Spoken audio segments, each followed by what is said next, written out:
Salut à tous, moi c'est Lisa. Alors toujours une nouvelle question, cette fois à mon papa. Abonnez-vous à mon podcast, partagez mon podcast, ça nous fera trop plaisir. Alors c'est parti.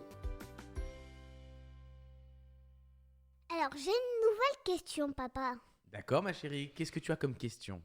Comment les podcasts ils se font? Alors c'est une question que tu me poses à moi, c'est ça? Oui c'est ça. Ah, pourquoi tu me la poses à moi cette question? Parce que tu fais de la radio, tu fais des podcasts, oui, c'est un dont les enquêtes de Lisa. Bah oui, c'est un peu mon métier, c'est un peu notre occupation tous les dimanches matins. Ouais. Bah écoute, je te propose de rentrer dans la réponse à cette belle question que je te remercie de me poser. Alors qu'est-ce qui t'intéresse dans la manière dont on fabrique un podcast? Bah comment ça marche, le mécanique, les micros, comment ça fonctionne, ça. D'abord parce qu'on fait des montages. Oui, c'est vrai qu'on fait des Comment montages. on les fait? Alors c'est une bonne question. Est-ce que ça t'intéresse que je t'explique aussi comment on réfléchit à créer un nouveau podcast? Ah oui. Alors on va commencer comme ça si ça te va bien. Alors j'ai un peu bossé parce que du coup, Bien sûr. faut se préparer aux questions de Lisa. C'est une vraie enquête, alors moi je me prépare. Ce qui est important Lisa quand on démarre un nouveau podcast, par exemple le podcast des enquêtes de Lisa, c'est d'avoir un objectif. C'était quoi notre objectif au départ quand on faisait les enquêtes de Lisa? Bah de réfléchir à des questions. Voilà, d'intéresser du monde. Oui. Avec des surtout. questions très larges pour Qui intéresser. s'abonne, qui s'abonne, oui. Voilà, pour qu'ils s'abonnent et que ça les fasse réfléchir. Ouais. D'accord. Ensuite, une fois qu'on a l'objectif, on s'intéresse à notre cible, notre audience. Qu'est-ce que c'est qu'une audience selon toi?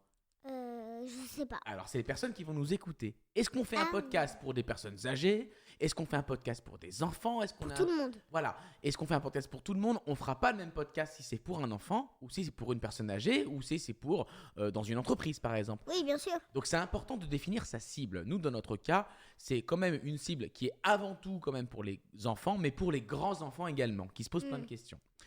Ensuite, une fois qu'on a défini l'objectif et la cible, on réfléchit à l'angle. L'angle, en quelques mots, c'est si on doit définir le podcast en une phrase, quelle serait cette phrase? À ton avis, ça serait quoi la phrase qui définirait le podcast des enquêtes de Lisa?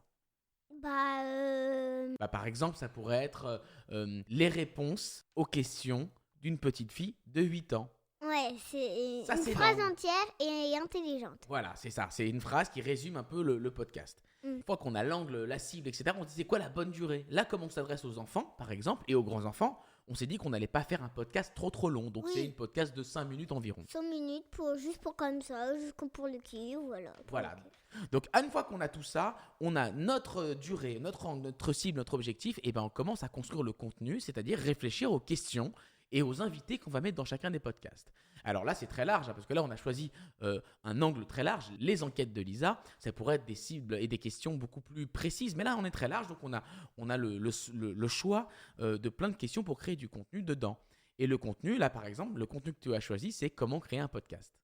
Tu vois? Ouais. Donc après, on fait l'enregistrement. Donc on installe des micros. Là, vous ne voyez pas parce que c'est du podcast, c'est du son, mais il y a des gros micros qui sont installés Ouais. avec une espèce de table dans laquelle on branche les micros. Et cette petite table, c'est comme une petite boîte en fait. C'est là-dedans que sont enregistrés tous les sons du podcast.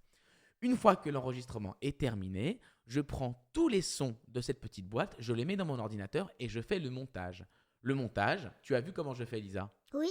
Alors, ça veut dire que chaque micro correspond à un son et on peut couper chacun de ces sons pour raccourcir, pour remettre les sons dans le bon ordre, pour ajouter de la musique, pour faire modifier le volume de chacune des pistes. Et à la fin, ça fait un podcast qui est diffusé sur Internet, sur Google, sur Apple, sur Deezer, YouTube. sur YouTube par exemple. Voilà comment on construit un podcast en quelques mots, bien sûr. Ouais. Est-ce que tu as tout compris, Malisa? Tout. Bon, bah écoute, je crois que c'est une enquête. Résolu.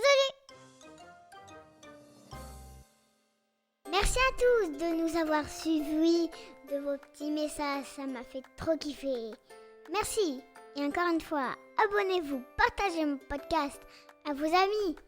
Et merci.